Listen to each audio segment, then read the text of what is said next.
We are getting today quite a few additions to the PTR in a new build, which include balance tuning. On top of the already planned changes for the next season, we have further changes. So we have to go in quick, and we start as usual alphabetically from Frost Decay. This is a buff. This is a good addition because one of the annoying, takes about this new tier set of the next season was the RNG, right? The winning streak mechanic, the fact that you get to build up this winning streak and buffing up the damage of certain abilities, but then other abilities or even the same abilities had a chance to remove this buff.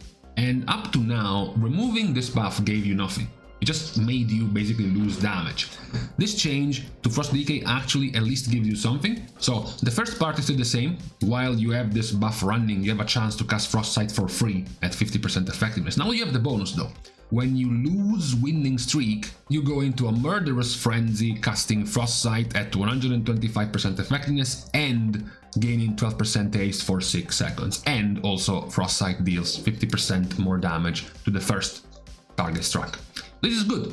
So now at least you get something even when you do lose your winning streak. So you don't just feel bad for having lost your stacked up damage increase of your abilities. Now, this is only for Frost Decay right now. We're still waiting all of the other specs that do have this kind of mechanic and these kind of stacking buffs that don't really gain much when they lose their winning streak. For now, Frost Decay though is getting the benefit of not just losing something when you lose your winning streak.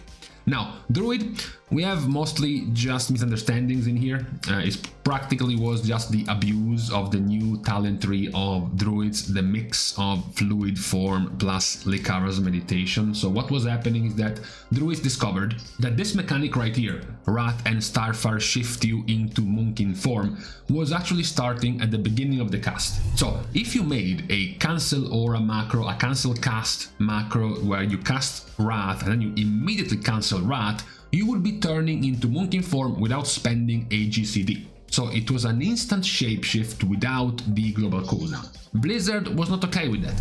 It should always take a global cooldown to transform to a shapeshift form, either from a direct transformation or from fluid form. So their change is that now casting Wrath or Starfire transforms you into Monkin form at the end of their casts, not at the beginning. So you can no longer cheat this free transformation without actually spending the global cooldown. The other misunderstanding, the other cheese was through Lycara's meditation. You retain Lycara's teachings bonus for 5 seconds from your most previous shapeshift. And for some reason, humanoid form also counted as a form, which gave you 6% haste. So, balanced druids were weaving in and out of Monkin form and Monkin form to retain this 6% haste buff. Blizzard again is like, no, we don't want you to have to create this unhealthy, rotation, unhealthy playstyle where you are encouraged every 5 seconds to shift in and out of human form and back into Monkin form. So now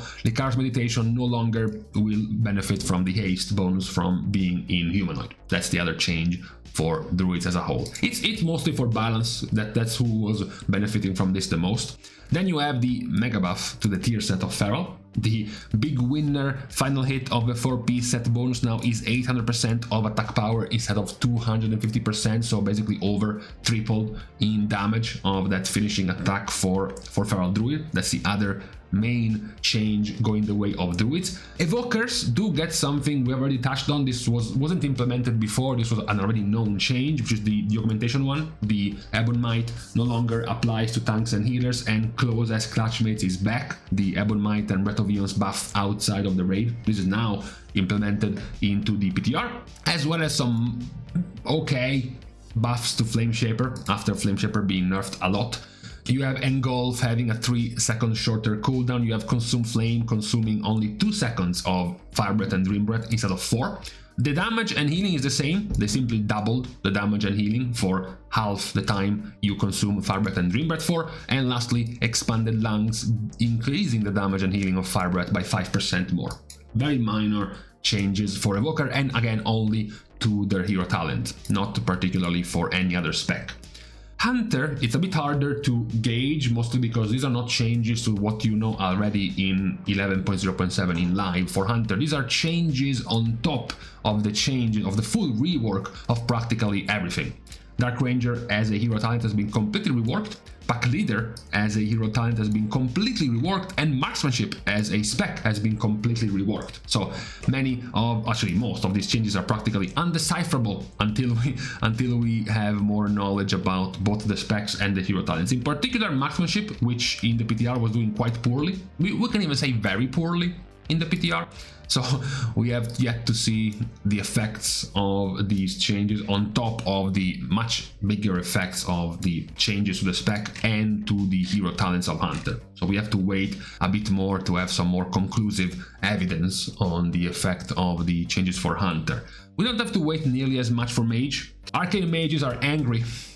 They are angry because Nether Precision is now no longer affecting Arcane Barrage. Unlike the live version of Nether Precision, which also counts Arcane Barrage for clear casting damage increases, now it's back to only being Arcane Blast. Now, the talent tree of Arcane has already been changed quite a bit. You can still take practically almost the same talents you were taking before, besides the minor nerf that now you cannot take Arcane Tempo and Big Brain at the same time because they now are a shared talent, so you have to take something in general weaker, like this shit right here. However, this is bad in general for the flow of your rotation, because in single target it might not be nearly as bad for the flow of your rotation, because in single target you do already cast way more Arcane Blast than you do Arcane Barrage, so it would have still been easy for you to consume all of your clear castings with Arcane Blast only. It would still not have been the default option, because Arcane Blast, even in single target, even with much more stacking of the damage increase of Arcane Blast, the average damage of Arcane Blast is still quite lower than Arcane Barrage anyways. This becomes a bigger problem, of course, in AoE. Because in AoE, of course, when you look at the casts of, trash mobs, multi-pack enemies, you can see that Arcane Barrage gets very close to the number of casts of Arcane Blast. And of course, being AoE, not only are you spam casting Arcane Blast less often, making the damage increase of Arcane Blast much lower, Arcane Barrage is hitting in AoE, so now Arcane Barrage is also doing more damage. So obviously benefiting from the 20% damage increase of clear casting with Nether Precision. With Arcane Barrage, this one, for example, would have been buffed by 400,000. Meanwhile, Arcane Blast would only have been buffed by 110,000. So it was still much better to consume Nether Precision with Arcane Barrage. Now you cannot do it anymore. We are back to Dragonflight levels of Nether Precision, when it was only affecting Arcane Blast. Now there is a tiny compensation, which is that Arcane Barrage now has a flat 10% damage increase. So you are benefiting from half the value of Nether Precision at all times for Arcane Barrage now. Now that it is no longer being counted for Nether Precision, at least now it does 10% more damage baseline. Changes are more positive for Frost Mage. Frost Mage has been receiving quite the amount of positive changes over time. Wintertide has been updated for obvious reasons, because now that Fingers of Frost no longer interacts with Winter's Chill, the older Wintertide was kind of weird, because it said Fingers of Frost empowered ice lances deal 20% increased damage to frozen targets, but that was basically the effect of Winter's Chill, and now that they don't synergize with each other, doesn't make much sense to keep this same effect, so it's been changed to simply give you stacking damage to your Icicles and Glacial Spike when you do Frostbolt and Flurry damage. You also have the other good QOL being Winter's Chill duration increased to 8 seconds instead of 6. Because now your Ice Lances buffed by Fingers of Frost no longer consume Winter's Chill, you need more abilities. You need more GCDs to consume Winter's Chill, because you might be busy casting other things that don't consume Winter's Chill anymore, so now you have a larger window compared to before to deal with Winter's Chill. Yes, Blizzard is being nerfed by 40%, and Fingers of Frost Frozen Orb chance to trigger is being reduced as well. This is necessary, especially the nerf to Blizzard. Blizzard is already being buffed massively in 11.1. This is just making the buff less big as it was, but still a good change coming in 11.1, the much higher power of Blizzard for Frost Mage. But despite the nerf, it's still a positive change that Blizzard will have in the next patch. Mistweaver has a pretty good change. The pretty good change of Mistweaver is that previously you had a 3-minute base cooldown to your big Celestials being spawned, and then you could just take Gift of the Celestials to bring down the cooldown to 1 minute. The duration of the Celestials would be only 12 seconds instead of 25, but now they would only have a 1-minute cooldown. Now, instead, the base cooldown of your Celestials in 11.1 is going to go down to a base cooldown of 2 minutes. Now, previously, Jade Bond is the alternative that you would take, especially in the raid when you had 2-minute windows of high healing requirements, for example, so you didn't really need to bring it down to 1 minute. Jade Bond, with the ability's base cooldown being 3 minutes, you could use Jade Bond in its older version, so now we are back to live, because it also gave you CDR. Abilities that activate Gust of Mist reduce the cooldown of your Celestials by half a second. This could bring it down all the way down to a 2-minute cooldown. That's why you would use it in the raid.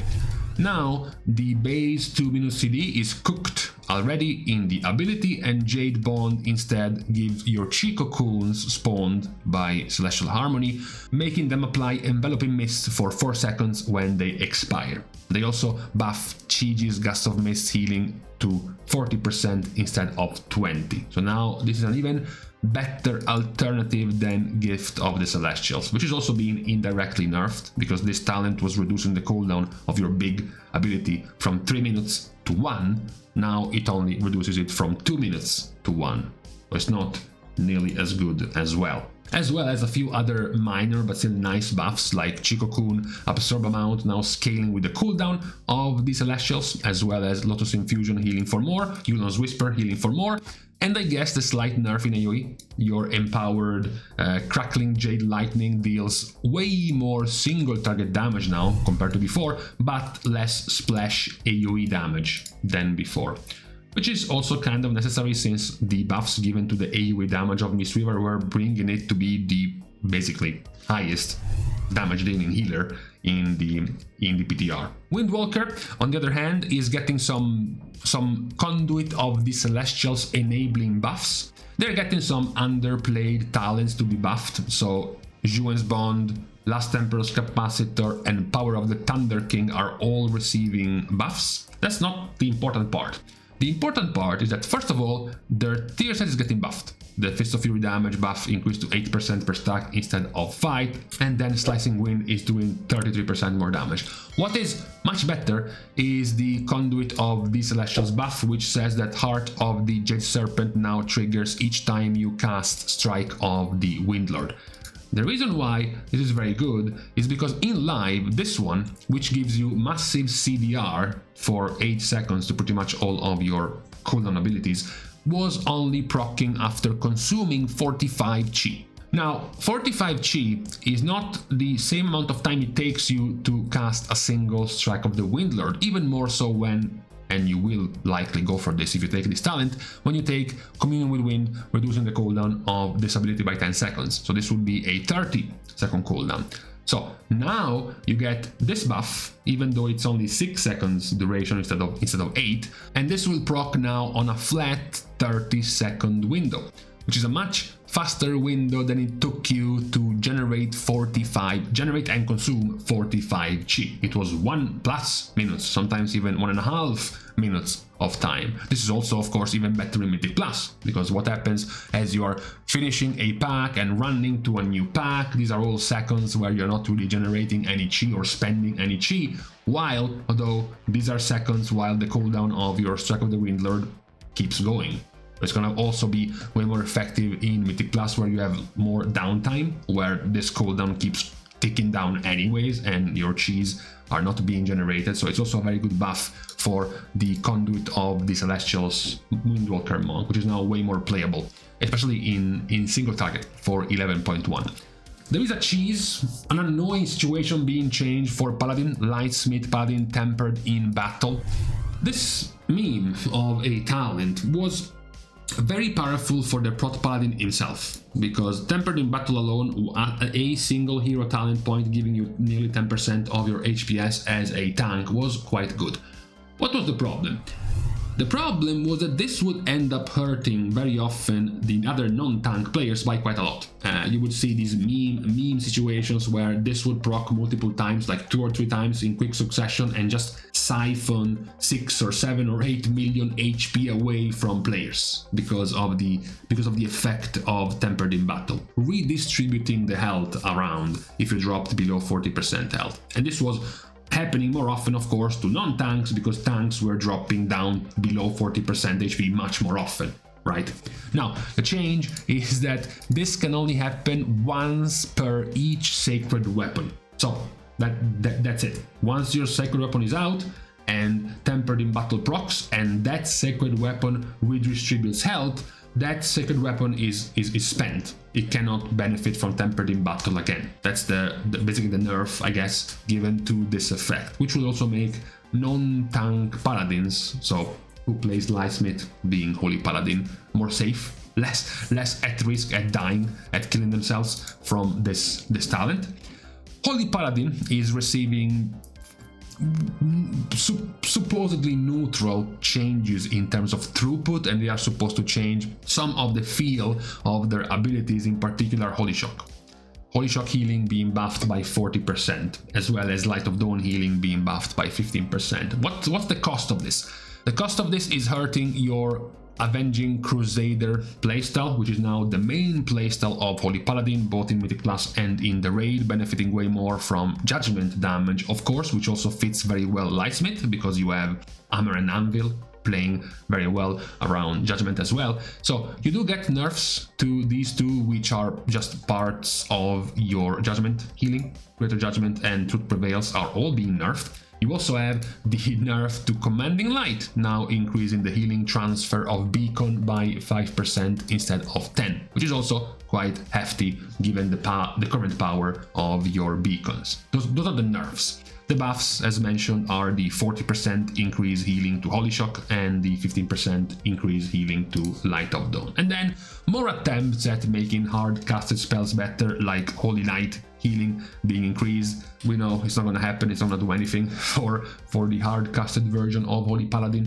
But these should overall be positive changes in terms of playstyle, because making Holy Shock powerful is always a good thing for Holy Paladin. Now, the biggest change of this tuning is the one to Shaman, in particular the one to Enhancement, in particular because we just had a video highlighting the power of Enhancement, which is now being nerfed flat out. So Lava Lash damage is reduced by 20%, plus you have Searing Volley damage reduced by 20% and Tremor damage reduced by 20%. So we basically touched on the power of Lava Lash, we touched on the issue with this ability and how much more powerful it was now that this line of talents was much more easily takeable, and then the PTR buffs giving 100% more damage to Lava Lash, making it just do tons of damage. So this is definitely warranted. This was supposed to already have been in the game. Now supposedly it's being fixed, and having Doom Winds and Voltaic Blaze now scale with your mastery of just increased elemental damage. Now the other change is to your tier set, which is also a nerf.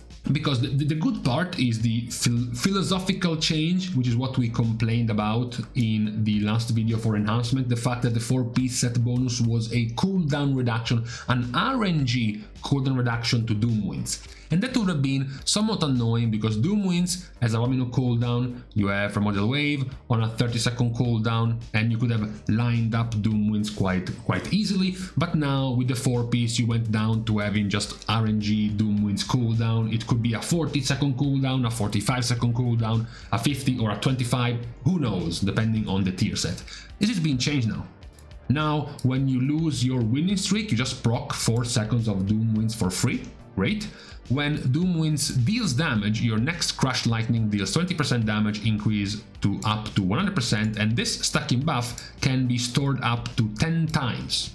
And on top of that, Crash Lightning deals 50% more damage to your main target. So now, first of all, this encourages you even more to play Crash Lightning and Unrelenting Storms in single target because of the damage increase you're getting from the tier set. And second of all though, the nerf part of this change is that previously your 2-piece, the one that was stacking your winning streak up to 25% more damage to Storm Strike, Lava Lash and Doom Winds, was only having a chance of being removed with Storm Strike. Now it's Storm Strike and Lava Lash, because the way Lava Lash was doing increased damage was leading you towards a playstyle that was not abandoning, but playing Storm Strike much less often, possibly even removing some of the Storm Strike, synergistic talents and just go and take everything else and just use Storm Strike once in a while the rest of your GCDs would have been spent on the empowered and cooldown reduced Crash Lightning, as well as just Lava Lash whenever it was available, so that you could keep up this 25% damage buff to your Lava Lash, which was doing already huge amount of damage.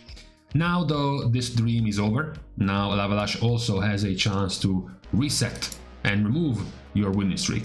Although now at least your winning streak does give you 4 seconds of Doom Winds and the stacking damage increase to Crash Lightning. So it's a much more synergistic tier set now. It flows better. You are now more, again, incentivized to play both Storm Strike and Lava Lash and not put all of your eggs in the Lava Lash basket. Also, especially helped by the fact that Lava Lash is also being nerfed. So it's overall a positive. It's not that positive for your damage, because this is still a nerf. Even if it plays better, you're still being nerfed. But overall, for the health of the spec or whatever buzzword we want to use, it's a positive change for enhancement. The QOLs we complained about being broken last video should be fixed now. The very good QOLs for Stormbringer now, to sort of reduce the amount of tab targeting you have to do, they should now be correctly added into the game. What has also been added into the game, finally, the much complained removal of Ancestral Guidance wasn't being compensated for Resto Shaman. Because Ancestral Guidance is, 5 to 7% of your healing done as Resto, and you lose Ancestral Guidance. Where is it? There you go.